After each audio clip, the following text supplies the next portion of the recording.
by Daniel Scarpello. Chapter 1. Divided. The never-ending streets of Boston became less and less lively as the day began to end. The setting sun painted over the layers of blue with all sorts of radiant warm colors over the partly cloudy horizon that could give anyone a feeling of tranquility, knowing that their hard day of work is close to a satisfying conclusion and another page of life has been written in their book of life. Kyle walked along the side of the street, as with his eyes darted on the ground, not even stopping to look up and see where he was going. His face could be confused with that of a monster that you would find in a horror movie. His eyes were lifeless and devoid of wonder. He wore a black hoodie that hid his pasty face well, but didn't stop people from watching him, like he could go mental at any second, and when he got too close to people on the street or at a stoplight, they would inch away slowly. The more he walked, the more hungry he got. He kept getting the same watchful eye from people that passed by him. Around one street corner was a small convenience store. The neon signs covered the residents across the street with light. Kyle walked into the store and let his hood down.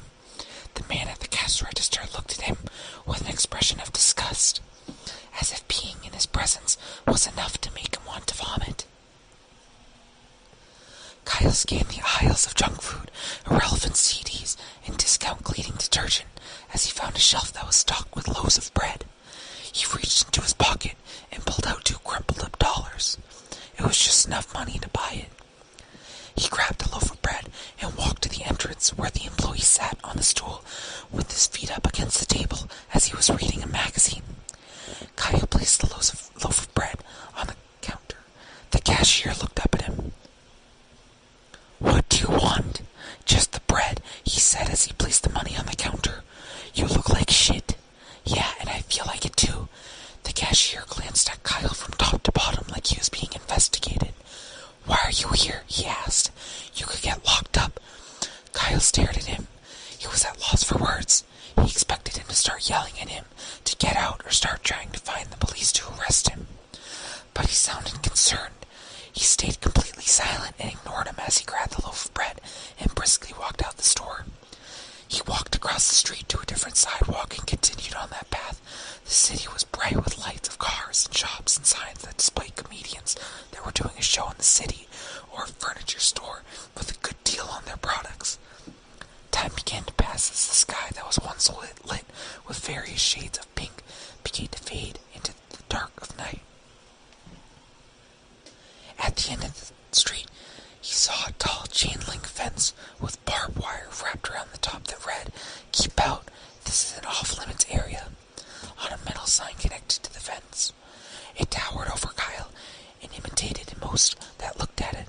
The barbed wire was also imitating, every single spike being another reason not to be involved with what was on the other side. The fence had a small gap at the bottom of it that was big enough to fit an average-sized person. Kyle chucked his bag of bread over the fence and its barbed wire like a basketball player making the last shot of the game.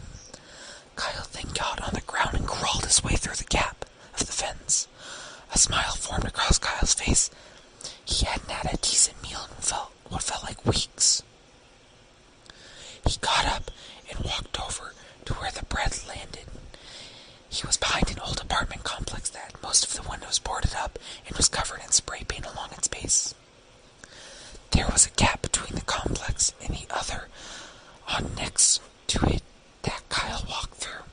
He exited out the other side of the small alleyway and was on a sidewalk of a near empty street. A man was staring at him, and a woman across the street was sitting on the stairs up on another abandoned apartment complex.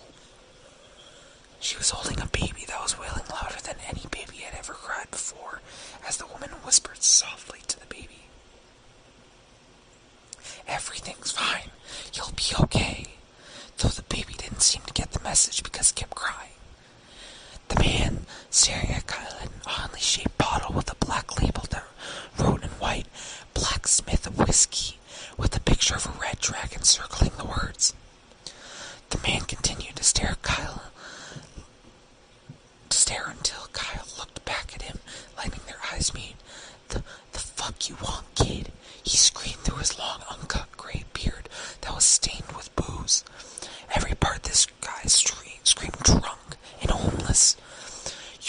No, sir, Kyle told the man calmly.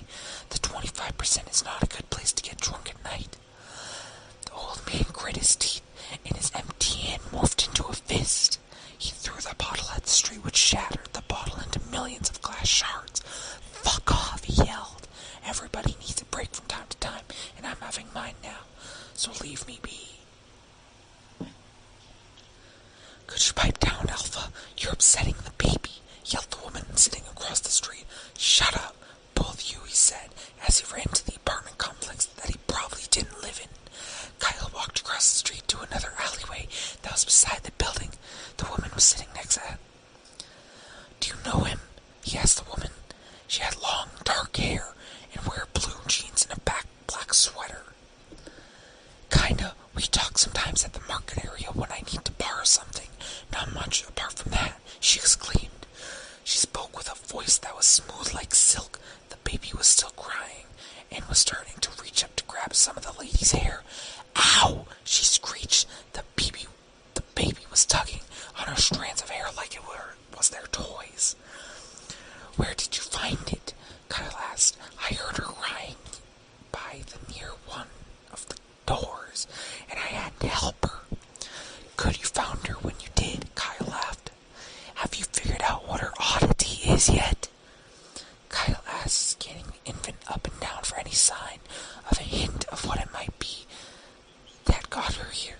Not really. She might have to develop a bit until I know for sure. But about an hour after I found her, she had a small horn growing out of the top of her forehead, said the lady with a scared look on her face. Kyle was fascinated by the infant.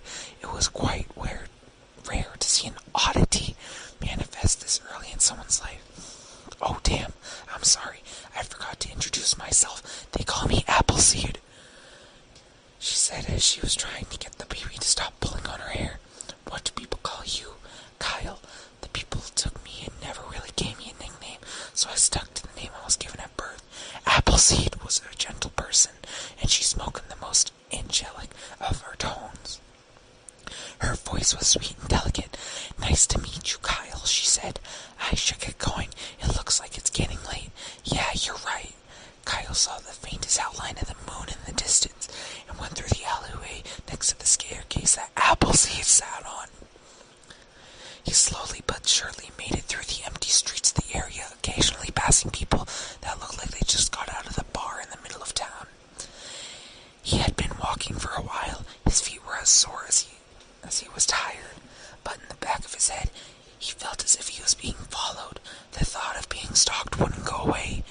He looked around the street he was walking on, as well as the houses on the edges of the road, and out of the corner of his eye, he spotted a figure behind the corner of the building. Hey, asshole, I see you. There was no sound except the faint whisper of the wind. Kyle looked around the corner to figure who was hiding, but saw nothing. He looked everywhere, but only found nothing. All of a sudden, there was a sound of footsteps that came from behind him, but when Kyle turned, he was greeted with nothing once again. Hey, kid. Kyle felt the warm breath on the base of his neck as the man behind him spoke with a voice rougher than gravel. Kyle could feel the tip of a knife point against his back.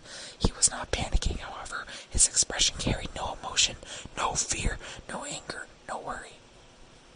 Nothing but an intense blank stare. He turned around to be greeted by a man wearing a gray hoodie, holding a kitchen knife against Kyle's stomach. The man was smiling, as if to say, I can tell this guy is a pushover, but Kyle's carefree expression slowly turned into pure rage as he looked at the man who was threatening to kill him over something as worthless as bread. I will give you 5 seconds to put the knife away, so we can settle this like civilized people, Kyle said as he looked down at the man a bit shorter than him. His eyes stared down at the man like a jaguar eyeing its next meal. What did you say to me, 5? Kyle interrupted, his eyes not leaving his attackers. You're very funny, handed over, the man ordered. 4, Kyle continued. Are you deaf? I'll kill you. 3. I've had enough of this, he yelled as he threw his arm forward to stab Kyle. Kyle dodged the knife that aimed at his stomach. the arm had sent his knee into his rib cage. This caused him to topple to the floor with his hand on his chest. "You should have listened to me, dumbass," he said as he turned around to get away from the man. The man had gotten up without Kyle noticing, and he ran towards Kyle with the knife raised above his head. "I'll kill you," he said as he brought the knife down across Kyle's back. The knife ripped into Kyle's shirt and made a gash in Kyle's back. But Kyle didn't care.